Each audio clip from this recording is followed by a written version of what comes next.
Akhir dari nasib orang yang gagal bayar atau telat bayar pinjol itu akan kemana sih? Jadi di sini saya akan membahas tentang resiko dan juga solusi ketika teman-teman gagal bayar di aplikasi pinjaman online. Ya, ini nggak cuma di pinjol A, B, C, dan lainnya ya, tapi semua pinjol legal ya. Oke, saya kenapa tidak membahas pinjol ilegal? Karena pinjol ilegal itu tentu tidak akan bisa terduga hasil akhirnya seperti apa. Tapi kalau pinjol legal itu sudah bisa kita prediksi dan kira-kira separah apa sih resikonya kalau kita tidak bisa membayar hutang di aplikasi pinjol kita. Oke ya. Jadi buat teman-teman yang memang saat ini sedang galbay di pinjol, tidak perlu khawatir banget, tidak perlu pusing-pusing banget. Akhir nasib kalian itu sebenarnya bukan hal yang perlu kalian khawatirin.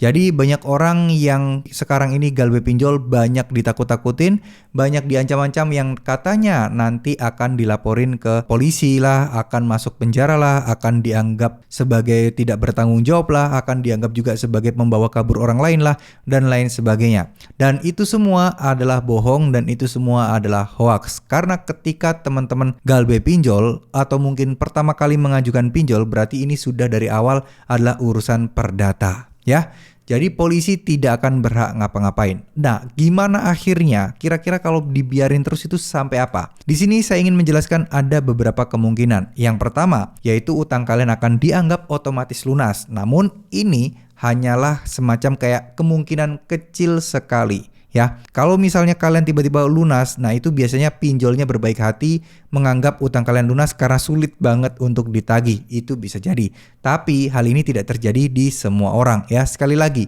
hoki-hokian dan beruntung-beruntungan aja terkait masalah seperti ini. Yang kedua, pinjol tidak akan menagih-nagih lagi, tapi di Slick OJK tetap akan nampak. Nah, kalau kalian nanti pengen mengajukan pembelian kredit atau pinjaman di bank, nah ini yang akan membuat pinjaman kalian atau kredit rumah kalian akan ditolak oleh bank ya. Itu adalah akhirnya seperti itu. Atau yang ketiga, masih aja ditagih terus-terusan oleh DC pinjol. Yang mana ya itu adalah cara mereka ya untuk bisa bertahan hidup dengan menggunakan atau mencari pengembalian dana-dana yang mereka pinjamkan.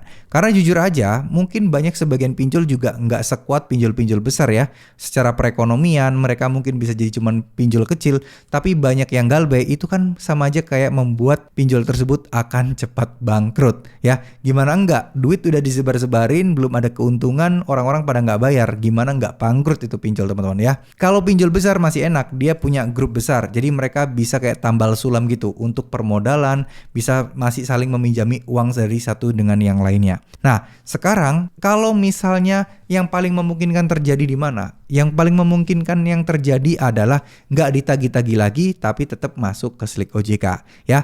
Nah, nggak ditagih ini bukan berarti nggak ditagih selamanya ya. Kadang juga udah 2 tahun tiba-tiba ditagih lagi. Kadang udah 6 bulan sepi HP tiba-tiba ditagih lagi ya. Berbagai macam lah persoalannya seperti ini. Tapi intinya yang ingin saya sampaikan adalah nggak ada urusan pinjol berakhir di penjara atau di pidana ya teman-teman. Karena insya Allah semuanya harusnya kalau mengikuti SOP dan lain sebagainya memang tidak ada resiko berat apapun sih buat kalian yang telat bayar atau gagal bayar di aplikasi pinjaman online ya.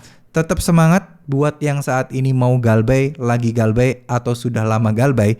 Tetap semangat, kalian nggak sendiri. Banyak di luar sana orang-orang yang seperti kalian juga yang masih berjuang.